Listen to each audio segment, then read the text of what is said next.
Hello, hi.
Hi there, anybody on the air?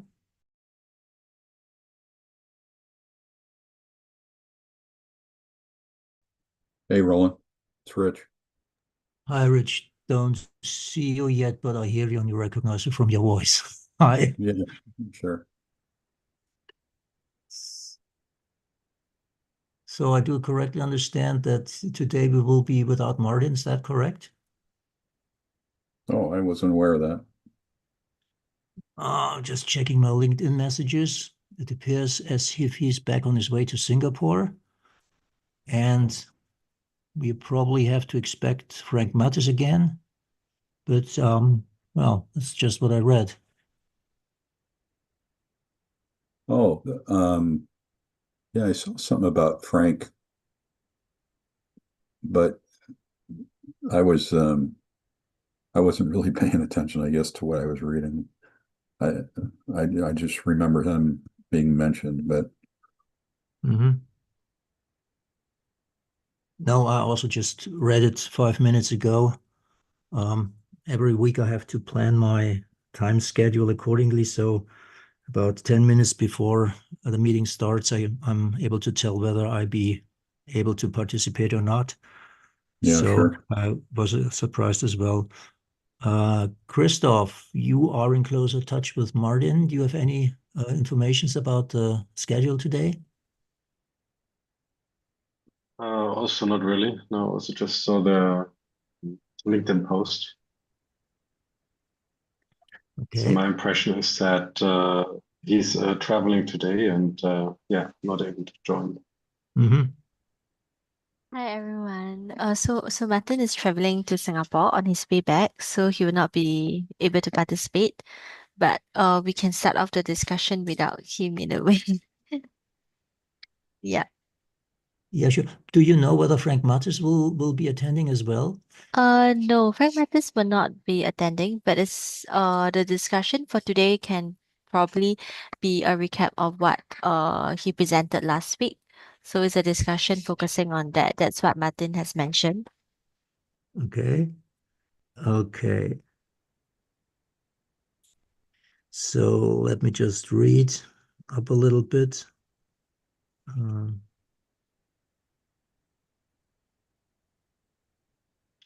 That's crazy about LinkedIn. Once you look for a message, you don't find it anymore. I know it. I hate that. You really can't find anything on LinkedIn anymore. Yeah, it's really bad. still pretty much successful. Yeah, unfortunately. I keep waiting for a competitor, but they just never seem to be able to make it. And we have a German competitor, Xing, which probably belongs to Microsoft. I don't know. I didn't participate there. I mean, LinkedIn is at least truly international. So if you want to have worldwide contacts, that's the platform to be. But yeah, the technology is not really up to date anyway. Well, the other thing that they've done is, I'm not sure what year you joined it, but how far back that goes. But when I joined, I mean, there was a lot of ability, to do different things on the site, and it gave you a lot of options, right? And now, and that was all for free, right? And then all of a sudden, it's here in the States, it's $600 a year, and Okay. to be a premium member, right? And then the Sales Navigator, when I was working in my corporate job, I had Sales Navigator, which was, I mean, somewhat beneficial, but I mean, that was even more expensive. And, um, it just doesn't give you the detail that I think either the free version and or the paid version, should be providing you. It's gotten to the point now where it's more of a, yeah, you got to be there because everybody's there. But I mean, it's not, it's really not up to speed anymore. Yeah, it's in my my impression opinion. as well. I mean, I don't use the premium version. I use it for free, and Yeah. I very often wonder how they manage not to get things right. So you make some amendments with your profile and you choose a language, and then you notice, okay, the language you have chosen is not being the one which is showed when you call up your site.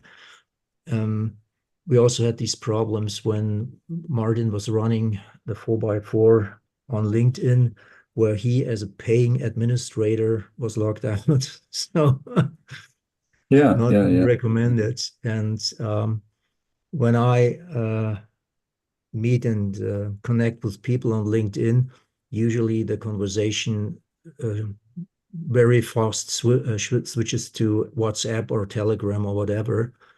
So it's not a LinkedIn platform which is used for the communication. It's just as you said, everybody is there. So the place for making contacts, but not the place for discussing further projects or communicating with LinkedIn contacts. You do that via different platforms. Say, Yeah. Roland, Michael here. Comment Yeah. for both Rich and you, Roland.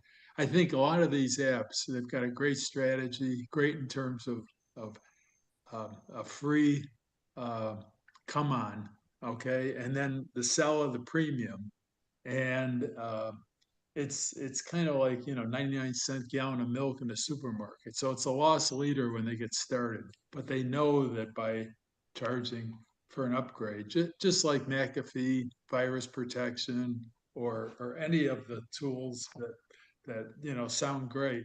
I think the other thing about LinkedIn is that they're having a problem protecting the site from invasion. So I get about 100 scams a month, and they almost read like they're AI. They're almost all the same. They've got a great opportunity for a position or a consulting project, and the key word that gives it away, it could be from China, but they're often asking for my WhatsApp, and they're also asking to collaborate. And I'll write back and I'll say, no Tiki, no laundry. I don't use WhatsApp, and TMC bills at this rate for people at this level. And I'll say, if you want an associate, it's this much per day. Minimum project, especially for international clients, is 10,000 US dollars, and that drives them away.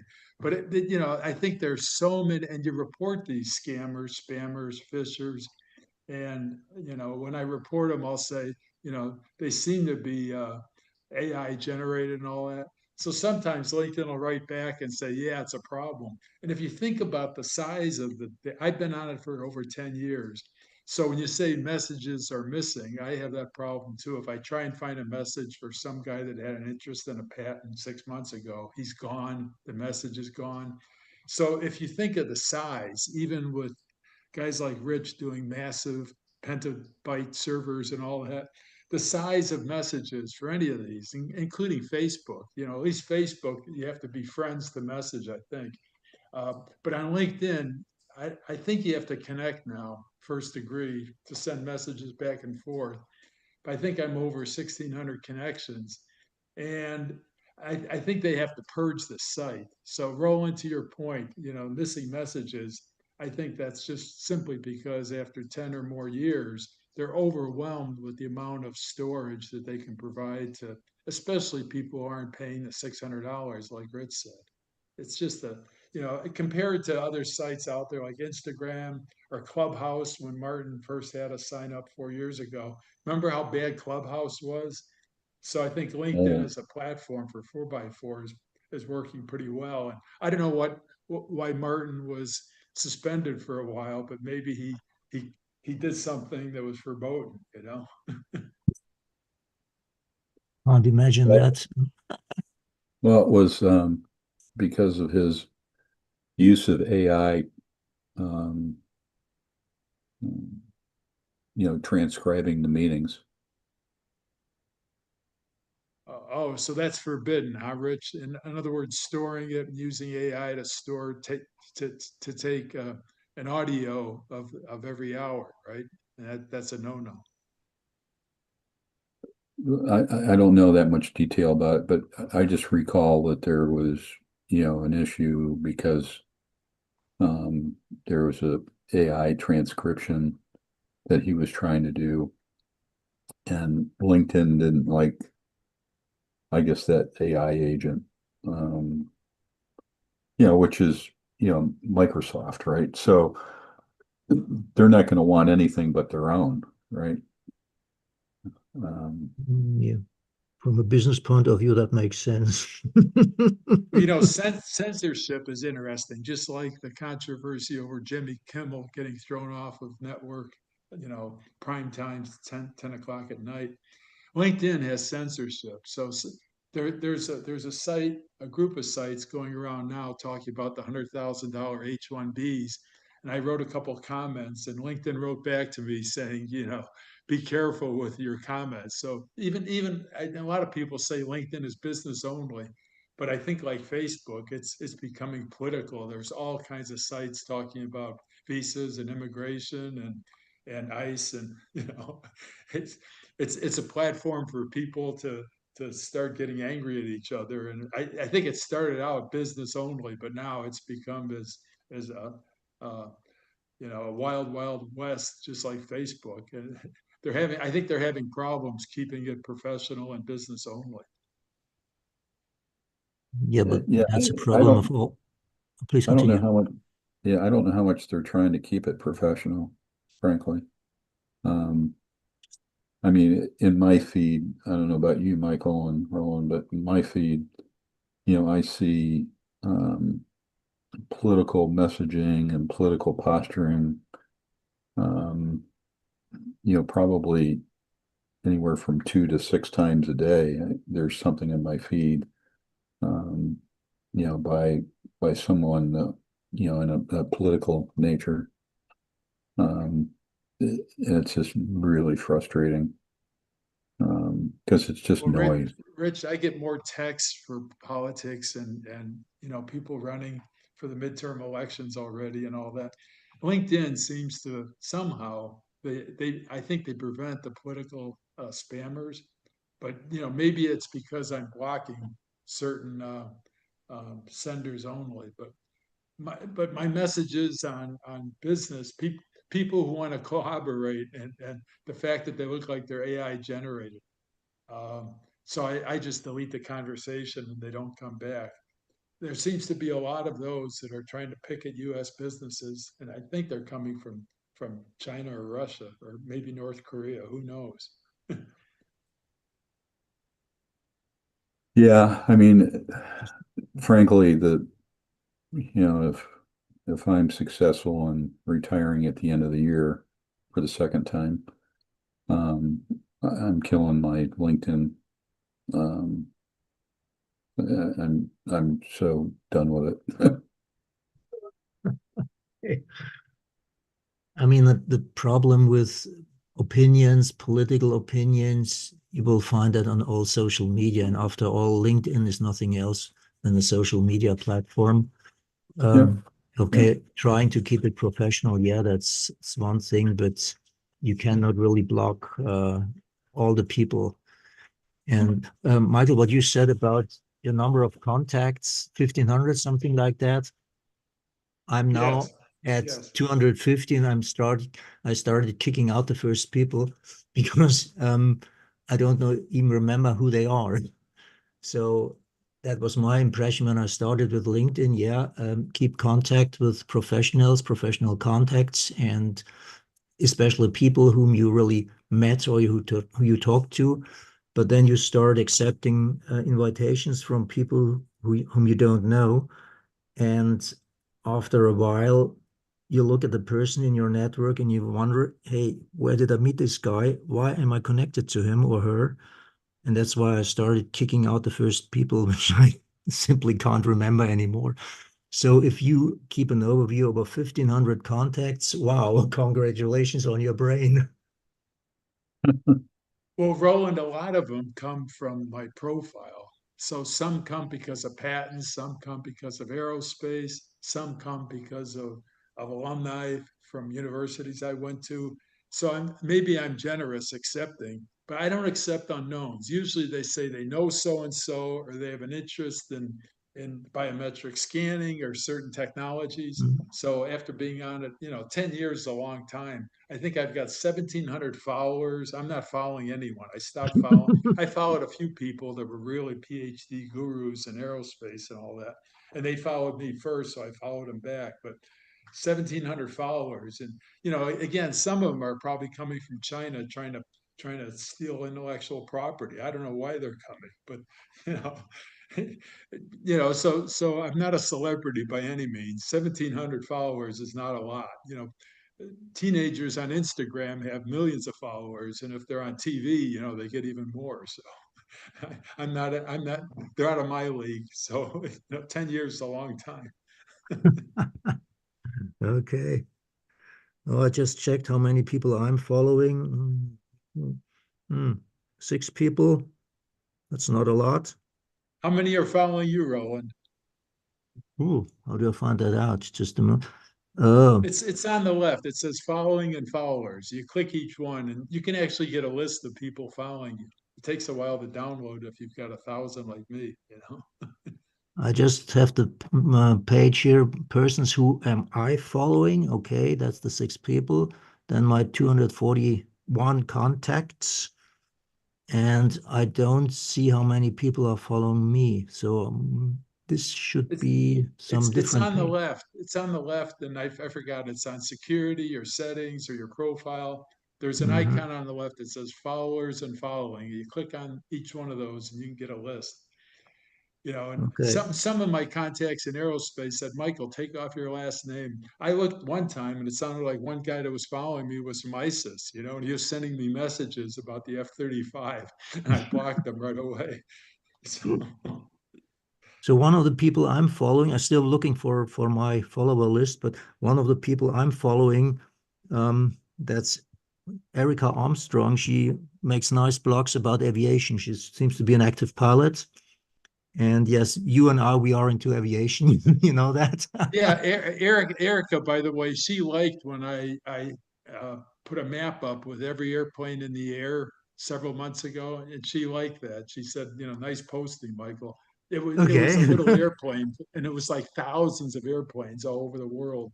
And I think you can get it on FAA or whatever. So yeah, I think I stopped following everybody, but she still follows me for years.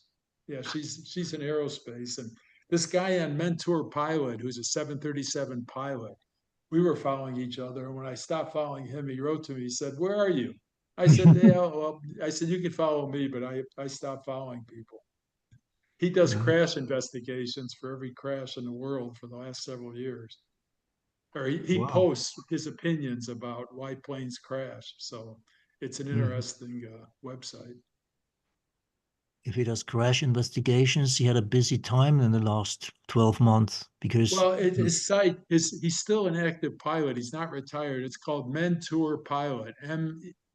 Or it's Mantour, Mantour pilot.com or whatever. He's easy to find, Roland. I'll send you his link.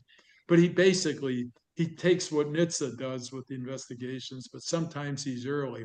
He's already given opinions about the Air India crash a couple months ago. And Mhm. that's where Rich and I talked about. Half of the crashes are pilot error. So not to take the group's time here, but let's get back on LinkedIn. You ought to write to him, bro, and tell him how to fix it, right? Before it goes under.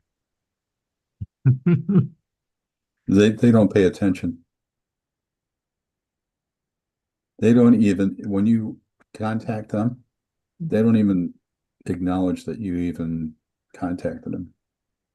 I get replies if I report some spammer from China, Rich. They'll reply once in a while. Are they Well, owned by that's Microsoft now? Are they owned by Meta or Microsoft? Who owns them Microsoft. now? Oh, okay, Um, interesting. yeah, but I've had that same experience when, it's a security issue, um, they do respond somewhat. But in general, issues about the site and, critiquing the site, it it just goes into a black hole. Yeah, that's a bad attitude. That's Whenever I'm horrible. dealing with a product, most cases software, then I take a pleasure in really writing to the people marketing the product, how to make it better, how to improve it. And sometimes I do get responses. Sometimes my recommendations are even implemented. So any organization or enterprise which does not listen to consumers' feedback is dumb. I think we all agree on Well, that, right? yeah, but Roland, they're so big, they must get millions of complaints per day, right?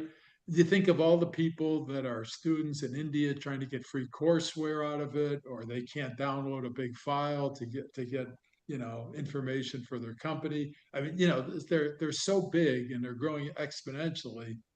Again, when they first got started, they might have gotten 1,000 complaints a day. Now they're probably getting millions a day. There's no way they want to respond or even hire a boiler room of people to try and respond. Yeah, I mean they're not a bank after all. They're not the U.S. government, so the quality control can only do so much. And even though it's Microsoft, they're just like who viewed you. It used to be for free. You could see 20 people Yeah, that viewed you. Now it's only exactly. three per day. You have to be premium to see who viewed you. And for people Yep. looking for a job, or looking to get an H-1B or whatever, that who viewed you is a great sell up for them. And if they can get $600 per member to go on premium, they're in it for the money, let's face it. Sure. One other thing which you mentioned, those spam actions, it frequently occurs on Telegram, so we can say a few negative words about Telegram as well. I frequently, sorry, I'm not here to offend, but I'm just sharing experiences. It started a couple of months ago. You sit in your car and you get the messages from Telegram, and all of a sudden, a new group has been established, and somebody whom you deleted months ago invited you and actively inserted you into the group. And then there come the first messages, hey, great opportunities to make fast money, jobs and stuff like that. And then you get enthusiastic answers from all those newly added members, and it takes about 60 messages, and then you realize, okay, spam, spam, spam. I regularly report that, but pops up every time again. So it's not only LinkedIn which is being abused. By the No, way, you're exactly right, Erwin. that's the same. Well, I've had Roland, I've had Skype, the okay, same experience. Skype and Clubhouse, Instagram, all the requests I get to be on WhatsApp, a lot of these, a lot of these that go viral in social media kind of come and go.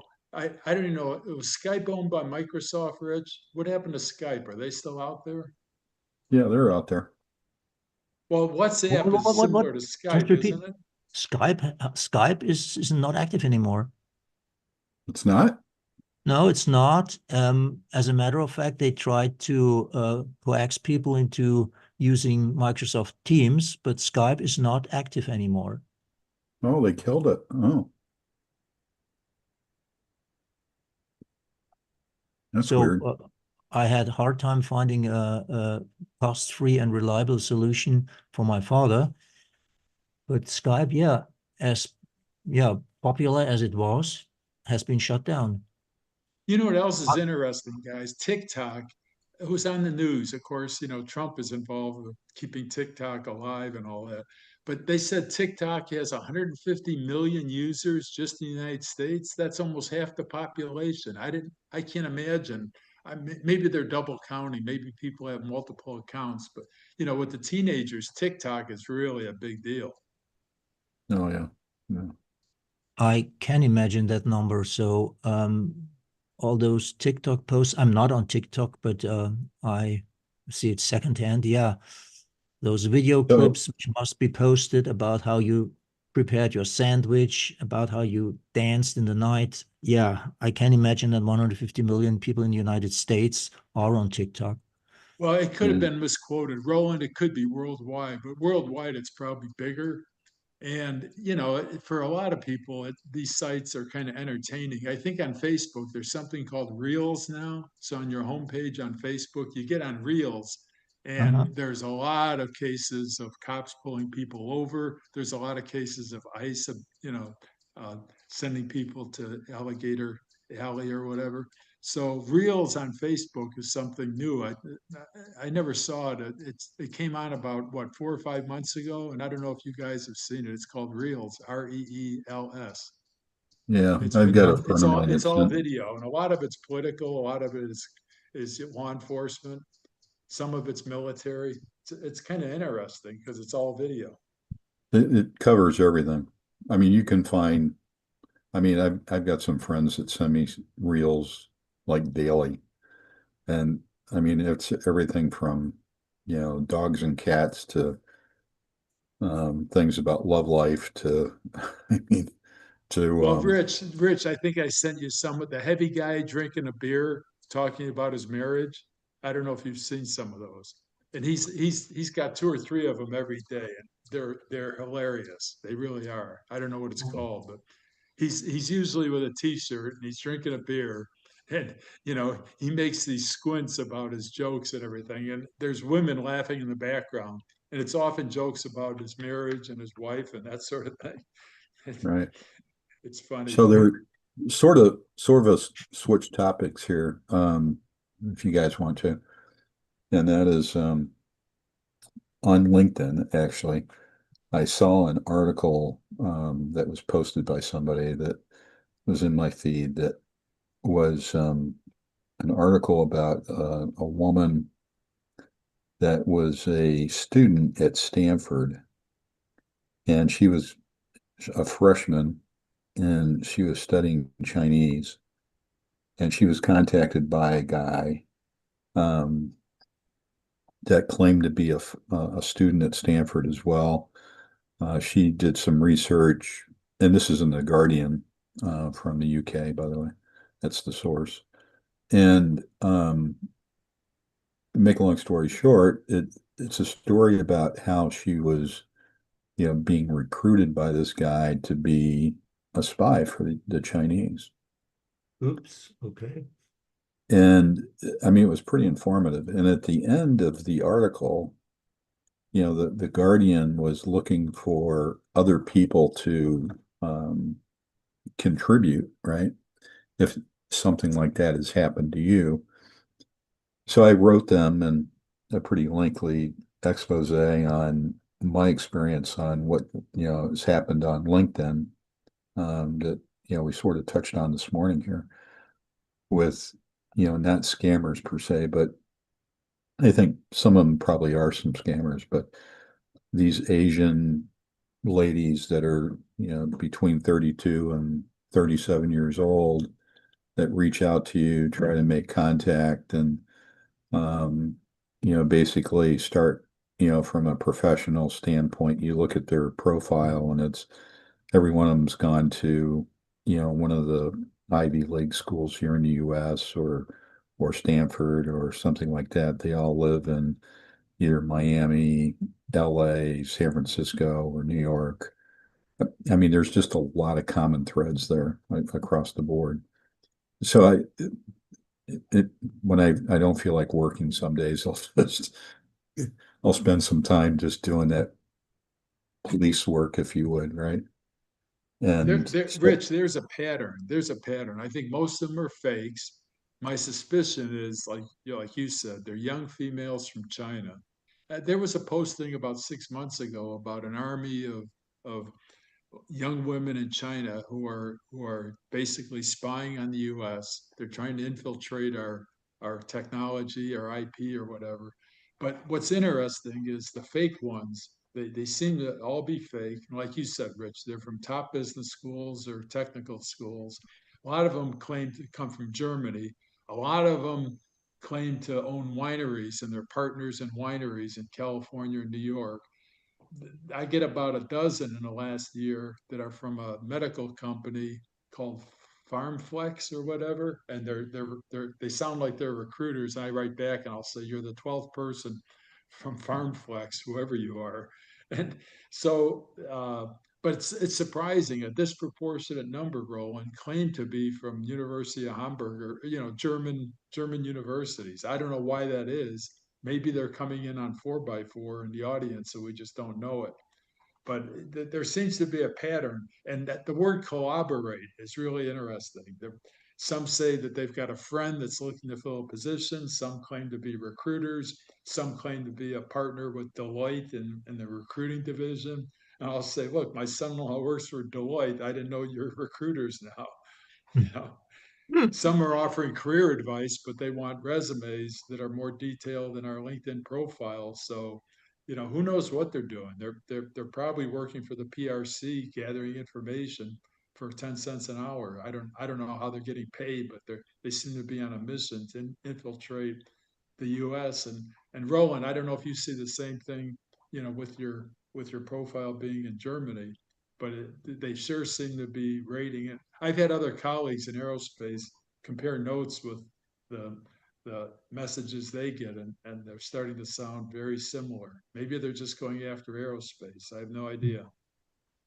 Yeah, it's an important industry.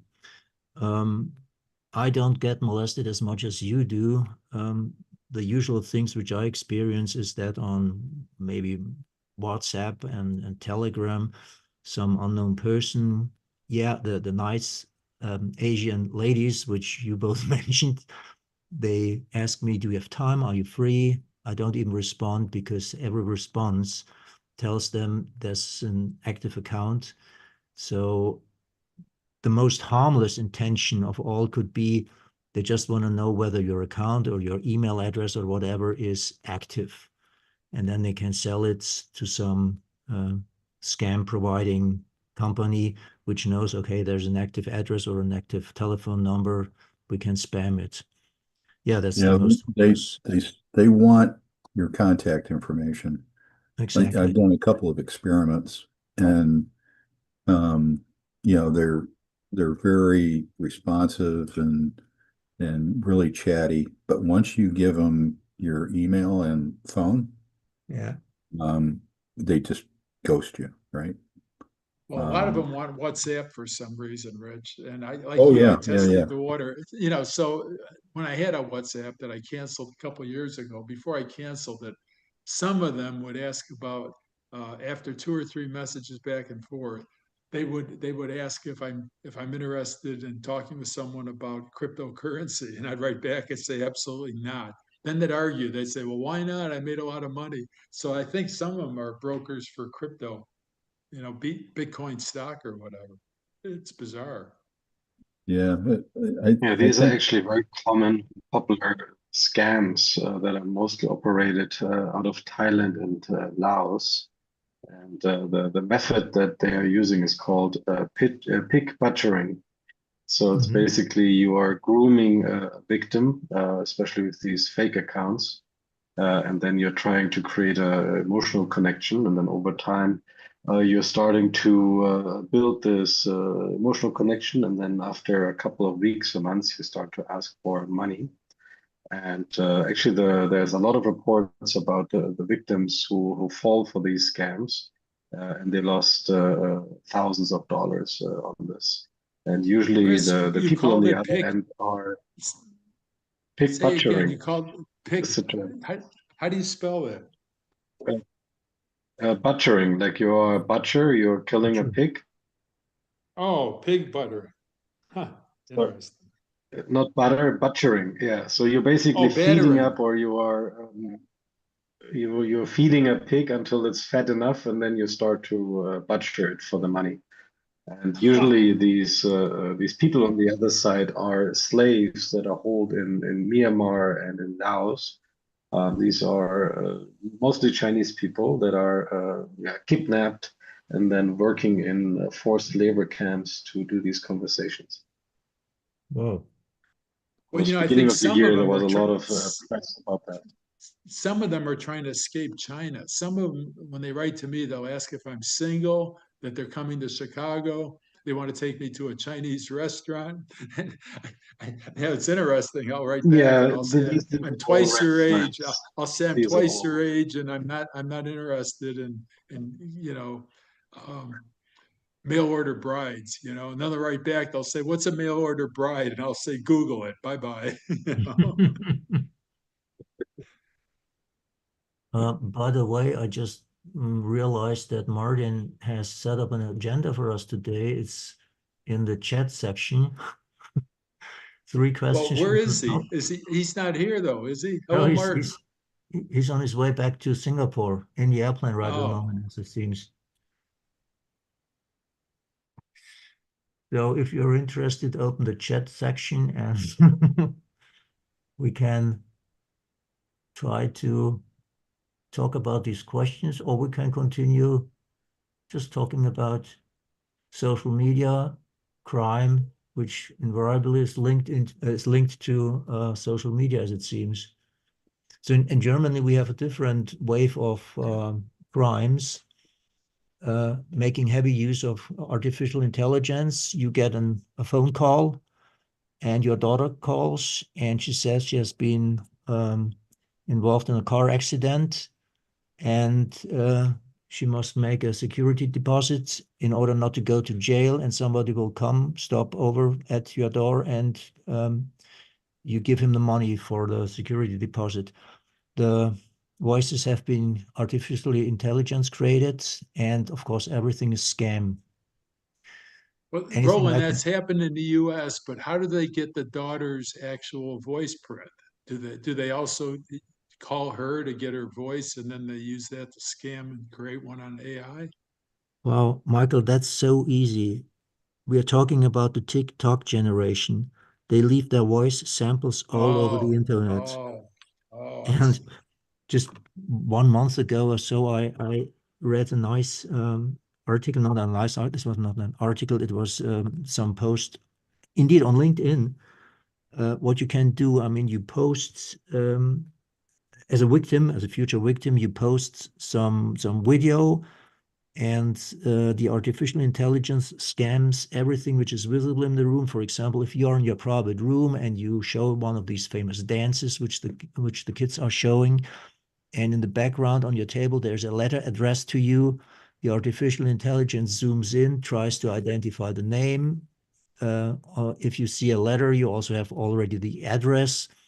The voice sample is given for free by the victim itself. It's so easy to collate all this information. So just compare 3 or 4 videos of the same person and you got everything you need. Wow. And artificial intelligence, that's just a game changer because you can do it in an automated way, just analyzing lots of data. In previous years, okay, humans had to analyze this data and set up some criminal assault. Now everything is done by artificial intelligence, and the data is just given for free from the victims. That's, by the way, one reason why I was a little bit worried about us changing to unknown canals, where everything is recorded. I'm aware of the fact that my voice right at the moment is being recorded as well, but I trust that this group is safe and has no bad meanings. But yeah, that's how it happens. We are an electronic society. We are absolutely dependent on social media, and we give all the information the criminals want to have. There's no way we can stop it. Yeah, yeah. So, so let's go back to the 3 questions that somebody posted in the chat. And Martin suggested that, we talk about how can we move from an alignment theater to genuine, co-ownership between business and innovation teams. And then number 2 is can your innovation model deliver measurable ROI in 12 to 18 months with full business unit commitment? And 3, if moonshots are unrealistic and incrementalism falls short, what is your optimal middle path? I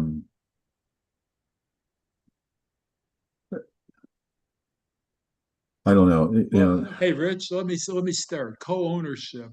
So TMC and back when I was at Technomic, joint ventures are very, very difficult. Co-ownership, and again, the spam I get from China for collaboration. These partnerships. I mean, in some of the companies where I was a VP at John Crane, we said, okay, AKA whose ox gets gored, you know, joint ventures, there's paper joint ventures, there's precursors to full acquisitions, there's 55-45 joint ventures. These partnerships, some software companies claim they have 1,000 strategic partners. Well, what is that? It's like someone who gets an opportunity to be on stage at Shark Tank, but they don't get a deal, so they claim to know Kevin O'Leary. So what? Yeah, but Yeah, Michael, I don't think that that's what we're talking about here at all. right.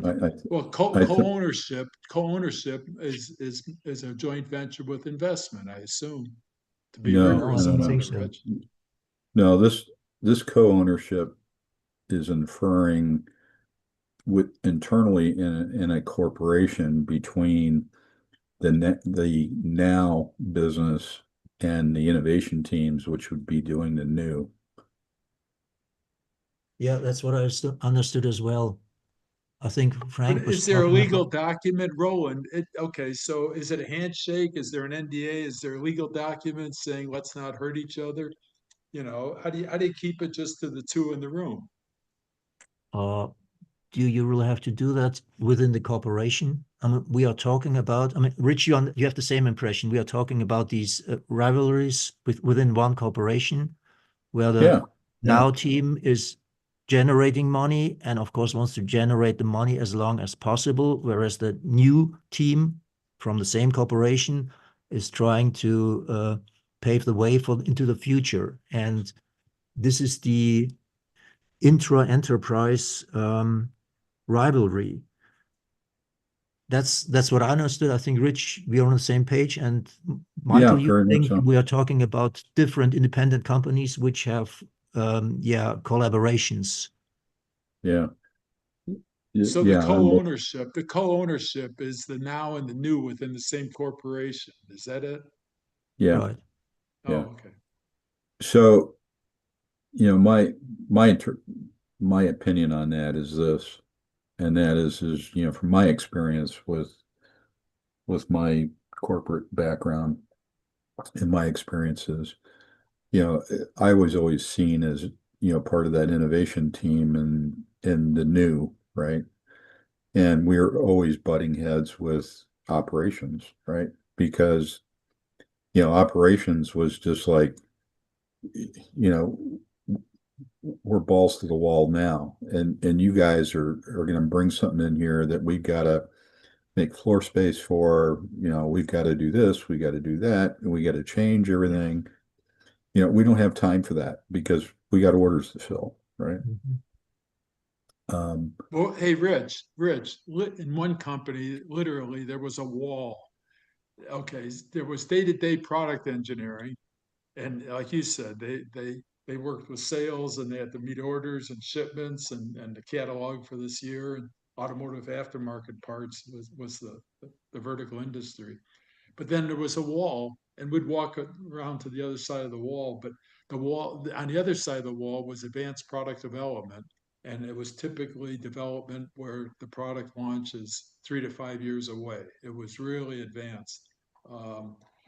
So the physical structure of an engineering center can say it all. And even United Technologies and GE had corporate R&D centers that were hundreds of miles away from any day-to-day business. So I think it's the culture of the company. How much do you separate the new from the now? And historically, it's called product engineering or day-to-day. Design departments and so forth, and then there's advanced or R&D, and it's true in pharmaceutical companies, it's true in all sorts of industries where they physically separate the people and the real estate, and it seems to work that way. Well, our physical structure, between our R&D team, our business development team, marketing, and product management, sustaining engineering, was basically close quarters, right? We were all in a almost a triangular shape, if you would, and product management was there and etc.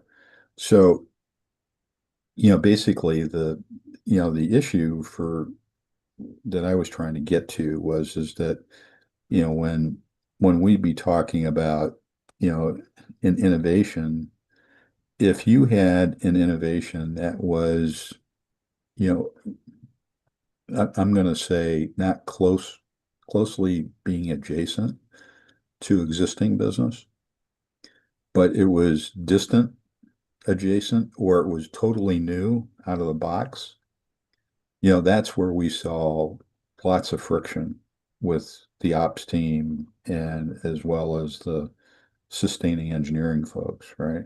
And pushback from them. But then another layer to that is the buy-in that you have from who's your sponsor internally, right? And it was never our general manager. I mean, he never tipped his hand as to what he thought the likelihood of the success or failure of a project was. He would never tell you that. in any kind of meeting, right? Or even indicate that he was for it or against it. I mean, he was always neutral, right? Um, but what would happen is basically if it was a close adjacent project, you would typically get somebody that would pick up the P&L responsibility pretty quickly. If it was a distant adjacent relationship, you had trouble finding a P&L owner.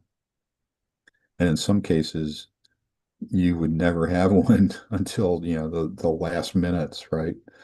And then, if the project got launched, right, or getting near to launch, and this is, after development and testing and prototyping, blah, blah, blah, and you're getting ready to launch, then you would typically have somebody, belly up to the bar and say that they bring it into their, business unit. That's been my experience. That's interesting. I mean, I wonder how in those companies the innovation is being triggered. You mentioned that the general manager, so let's assume it's the person at the top of everything, was just neutral. So that means, okay, the innovation comes out from lower departments, innovation department, as it should be. But there's no, exchanging opinions and finding consensus or discussion. That sounds a little bit strange to me. So No, what I was trying to describe there, Roland, maybe I didn't do a good job, but let me try again. As an example, we would have these gate reviews monthly, right? Yeah. So some teams would have to, come in and be prepared with a slide deck for that gate review, seeking to go to the next gate, right? And this was a stage gate, kind of an arrangement that we used. And, during that meeting, at the end of that meeting, all of the business unit managers, along with the staff, his staff, the general manager staff, all would vote for a yes or a no, or recycle, or pause, or what have you about a project, right? And you had to have everybody give a thumbs up to move to the next gate. And if there was one person in that group that said, I want more detail around, quality. I want more detail around the financials. I want more detail around the manufacturing approach, or what have you. Or even design, it could be anything, right? You then would have to go into come back in 30 days or 60 days, whatever period of time that the team thought it was necessary to answer that question.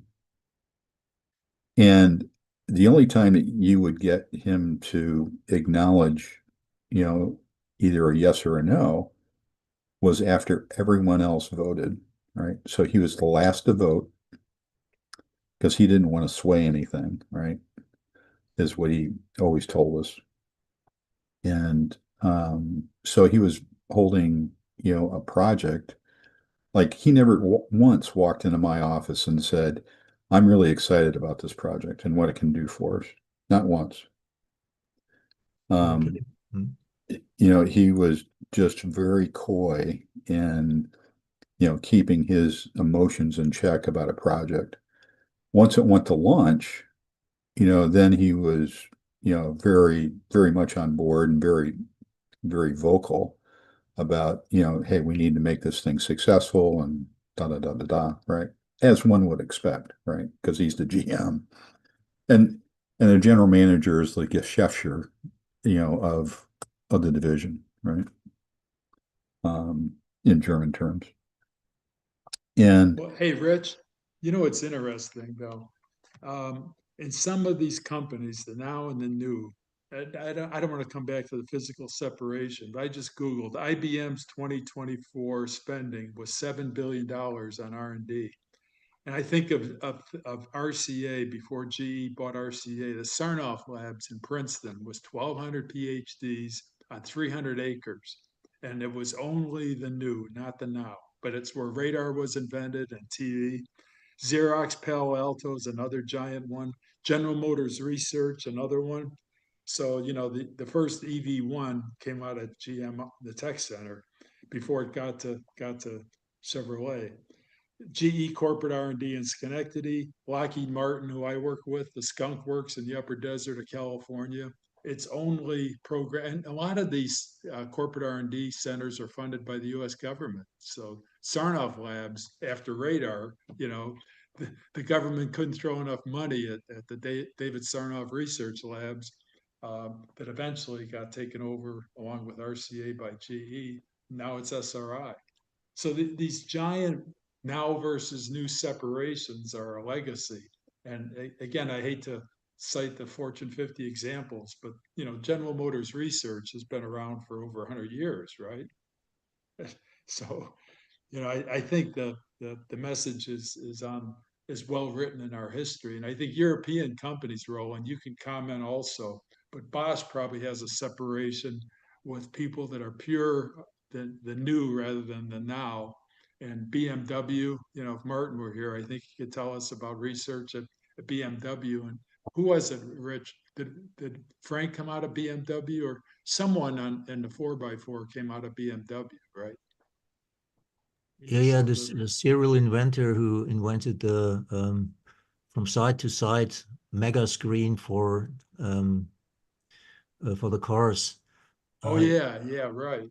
So, you know, even the car companies in Europe have similar structures. The Japanese, I got to believe, Nissan, Honda, Toyota have a similar sort of organization structure where the advanced development people are you know, miles away from the day-to-day engineers and current product people. But I guess I'm not, maybe I haven't had enough coffee or something. I'm not following your point, Michael. Well, the point is the new versus now. I haven't read the book, but in a lot of companies, including Xerox, Palo Alto, or IBM Research, a lot of the day-to-day business separation from the advanced development, again, products that won't be on the street for 3 to 5 years is kind of where the corporate R&D centers focus, whether they be at GE Schenectady or General Motors Research. So I think the organization structure in industrialized countries kind of fit the pattern in terms of how do we separate the job functions and the new versus now. Hopefully the market research and customer response testing happens, and that's how the Mustang was created from Iacocca at Ford rather than the Edsel. So, you know, hopefully the day-to-day boots on the ground with the customers are guiding the corporate R&D, but I think you could think of it as S curves as well, right? The established core business is the S curve that might be at the midpoint or starting to mature, and the new S curves are usually orchestrated by the corporate R&D people with a totally separate budget, and hopefully they talk to each other once in a while. But again, the new versus now, I think you could think of in a timeline. Products and services that won't be out there for another 3 to 5 years is kind of the new, and the now is day to day, keep the current P&L going and do things like cost reduction, but don't worry about advanced development. That's a separate function in the company. Well, I guess the keywords which you just used are, I hope they talk to each other.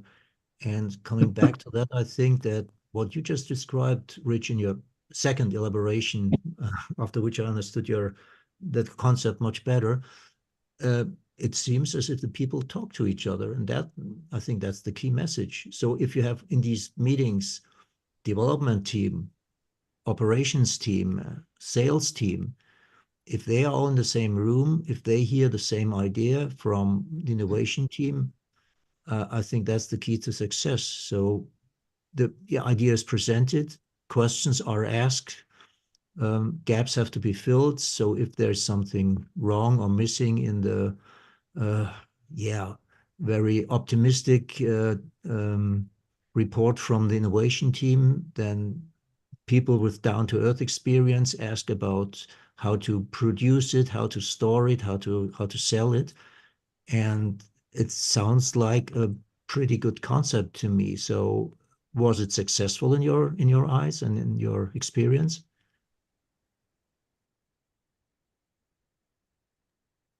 Rich, that was a question to you. Was that question to me? Yeah, it was to you. Was it relatively successful, this kind of approach with, okay, first the people talking in numerous gate stage reviews and exchanging minds, asking critical questions, demanding more information or improvements of the concept until finally an idea or a concrete plan is born, and after which then the CEO also takes his position. But the process before that, before the CEO says, okay, we have a project now and I'm all in, this idea. Yeah, I get it. Yeah, I get okay. it. Yeah, so the simple answer is yes, it was effective. This is the caveat to that, and that is that when I first joined the company, and we're going through the stage gate process, and we followed the corporate blueprint for that, if you would, that corporate had published, right? And I was a facilitator in that process of, basically ensuring that the division, basically followed that in gate reviews and made sure all the presentations were in alignment with, the guiding post of that strategy and format. We struggled though with producing product that was truly successful in the market. I mean, we got some incremental revenues from those products, but they weren't big time successes, right? We had a couple in there. Let me take that back. But over the years, as we started to do some things a little bit differently, there were a number of us that sat down with our general manager and we told him that we've got to change, we got to modify the process. And he asked us to explain why, and we did. And basically he was okay with that, and he was willing to take that risk. And we modified the corporate process, right? The recipe, if you would. And we added some more chocolate chips to it. And basically, we were able to show an improvement. And then we iterated again of the process. And pretty soon, the process that we were doing from like probably about 2019 on, I take that back, about late 2017, 2018, early 18 on, that process was significantly different, but still using the the gate review, stage gate kind of format. But we added a lot and we deleted a lot, right?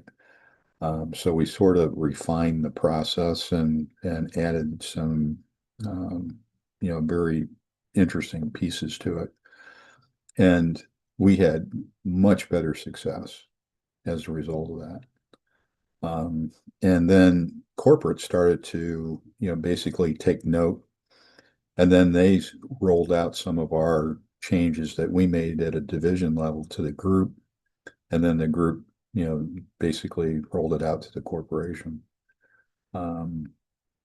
Because they were, again, we were very successful in those later stages. So I hope that answers your question. Yeah, it certainly does. Leaves open a couple of them, because I guess we just have the topic for our next week's discussion. You said you made some changes, added some pieces, took away some pieces. maybe this is what we should talk about next week, because this is now the time where Martin would say people have reached the end of the hour.